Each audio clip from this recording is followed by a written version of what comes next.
Ce dimanche, l'Argentine a ramené la coupe à la maison. Lionel Messi et ses coéquipiers ont battu la France de Kylian Mbappé aux tirs au but. D'ailleurs, les deux hommes vont être vus assez distants durant cette finale. D'aucuns pouvaient penser qu'ils entretenaient une relation tendue, qu'ils se détrompent puisqu'à la fin du match, Kylian et Léo se sont retrouvés. À l'écart de tous, les deux joueurs se sont embrassés avant d'échanger quelques mots. Des mots, Pelé en a également eu à leur endroit. Acteur majeur de cette 22e finale de la Coupe du Monde, Lionel Messi et Kylian Mbappé ont illuminé les yeux des milliards de téléspectateurs présents devant leur poste de télévision. Parmi eux, ceux de Pelé n'y ont pas échappé, en témoigne le tendre message publié par la légende sur son compte Instagram. Aujourd'hui, le football a continué à raconter son histoire, comme toujours, de manière passionnée. Lionel Messi remporte sa première Coupe du Monde, comme le mérite sa trajectoire. Mon cher ami Kylian Mbappé marquant 4 buts en finale. Quel cadeau c'était de regarder cette édition pour l'avenir de notre sport.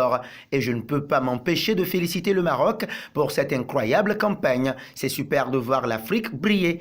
Félicitations l'Argentine, Diego sourit sûrement maintenant, s'est-il ainsi exprimé. Messi et Mbappé ont offert un spectacle palpitant jusqu'au bout, et ça, le PSG apprécie. Ils auraient difficilement pu rêver plus grand, leur slogan décliné à toutes les sauces. Au moment d'accueillir le mondial pour la dernière fois de la compétition, l'émir Tamim Ben Hamad Al Thani et les organisateurs de la Coupe du Monde auront de quoi s'enorgueillir. Dimanche 18 décembre, jour de fête nationale au Qatar, l'événement s'achèvera en apothéose.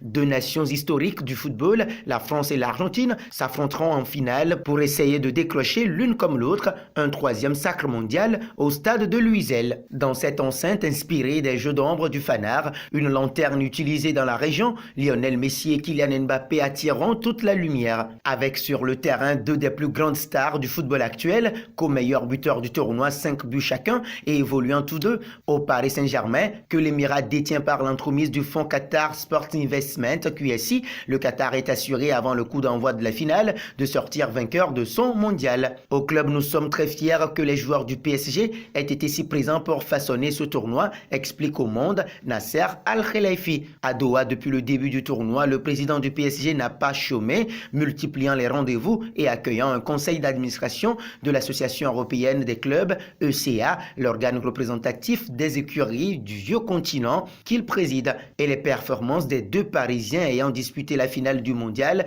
n'ont pas échappé aux dirigeants qataris. Le retour au parc promet des étincelles.